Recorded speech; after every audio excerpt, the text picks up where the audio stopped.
Hi hello welcome to the maths foundation classes. So ఈరోజు topic ఏంటంటే types of quadrilaterals.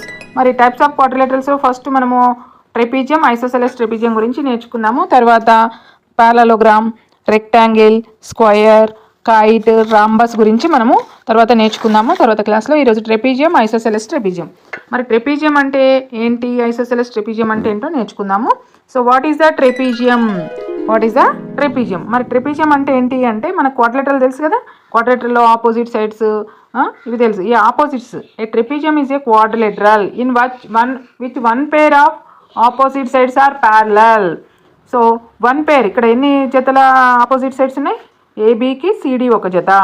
తర్వాత next వచ్చేసి ఇంకొకటి ఏముంది, ఇది ఏసీ బీడీ, ఇది ఒక జత. సో ఈ జతలో మనం గమనించినట్లయితే ఒకటే వన్ పేరే ఉంది, one pair of opposite sides are parallel. మరి ప్యారలల్ అంటే ఏంటో కూడా మీకు తెలిసి ఉండాలి. ప్యారలల్ అంటే ఏంటిది? Two straight lines, two lines never meet at any point. Extension చేసిన కొద్దీ అవి ఎక్కడ కూడా టచ్ కావు. So straight lines. సో మరి వన్ పేర్ ఆఫ్ ఓన్లీ అన్నాడు, మరి ఇంకో పేరు ఏంటిదంటే ఇవి ఎక్స్టెన్షన్ చూడండి, ఈ విధంగా మీకు ఎక్కడో ఒక దగ్గర మీట్ అవుతాయి. So these are the intersecting lines. So one pair of opposite sides ప్యారలల్గా ఉంటేనే దాన్ని ఏమంటున్నాం? ట్రెపీజియం అంటున్నాం. మరి what are the parallel sides here? AB parallel CD, AB parallel CD, AB parallel CD. ఇక్కడ ఏబీ ప్యారలల్ సింబల్ ఈ విధంగా చూపెట్టాలి, సింబల్స్ కూడా బాగా గుర్తుపెట్టుకోవాలి. AB parallel CD. So next non parallel sides ఏంటి? మరి ప్యారలల్గా లేని సైడ్స్ ఏంటి నాన్న?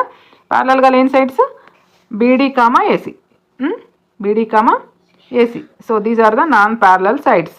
సో ప్యారలల్ సైడ్స్ ఒక జత, one pair of opposite sides ప్యారలల్గా ఉంటే ట్రెపీజియం అంటున్నాము. ఓకేనా? మరి what is the isosceles trapezium? ఇప్పుడు ట్రెపీజియం అంటే నేర్చుకున్నాం కదా. నాన్ ప్యారలల్ ఏంటి, ప్యారలల్ ఏంటి? ఇక్కడ ప్యారలల్ సైడ్స్ ఇవి, నాన్ ప్యారలల్ ఇవి. ఈ నాన్ ప్యారలల్ ఈక్వల్ లెంత్ ఉంటే దాన్ని ఐసోసెలస్ ట్రెపీజియం అంటున్నాం. మనం ఐసోసెలస్ ట్రయాంగిల్లో టూ సైడ్స్ ఈక్వల్ ఉంటాయి అనుకున్నాం కదా. ఇక్కడ ఐసోసెలస్ ట్రెపీజియంలో ఈ రెండు సైడ్స్, ఇది 5 సెంటీమీటర్స్ ఉంటే ఇది కూడా 5 సెంటీమీటర్స్ ఉంటుంది. అంటే మనం లెంత్ కొలిచినప్పుడు ఈ రెండు సమానంగా ఉంటాయి. ఇంతకుముందు ట్రెపీజియంలో ఉండాల్సిన అవసరం లేదు. అక్కడ ఈ రెండు ఈక్వల్గా ఉంటే దాన్ని ఐసోసెలస్ ట్రెపీజియం అంటున్నాం. సో మరి ఐసోసెలస్ ట్రెపీజియంలో ఏంటి ప్యారలల్ సైడ్స్ ఏంటి? సో ప్యారలల్ సైడ్స్ ఏంటి? AB parallel CD, parallel symbol ఈ విధంగా అని చెప్పినా కదా, AB parallel CD. So equal sides ఏంటి? మరి నాన్ ప్యారలల్ ఏంటి? ఇక్కడ బీసీ ఏడి కదా, బీసీ ఏడి. సో బీసీ ఏడిని మనం ఏ విధంగా ఏడి ఈక్వల్స్ టు బీసీ అని విధంగా రాస్తున్నాం. సో ఇక్కడ a trapezium in which non parallel sides are equal to each other. ఈ రెండు కూడా నాన్ ప్యారలల్ సైడ్స్ ఈక్వల్గా అయితే దాన్ని మనము ఐసోసెలస్ ట్రెపీజియం అంటున్నాం. ఓకేనా? మరి ఐసోసెలస్ ట్రెపీజియంలో మనము మెయిన్ కండిషన్ ఏంటిది? రెండు నాన్ ప్యారలల్ సైడ్స్ ఈక్వల్గా ఉంటాయి. సో ఇక్కడ ఇంకొక నోట్ ఉంది, అదేంటిది? In isosceles trapezium diagonals are equal. Diagonals ఏంటి? మరి వాట్ ఆర్ ద డయాగోనల్స్?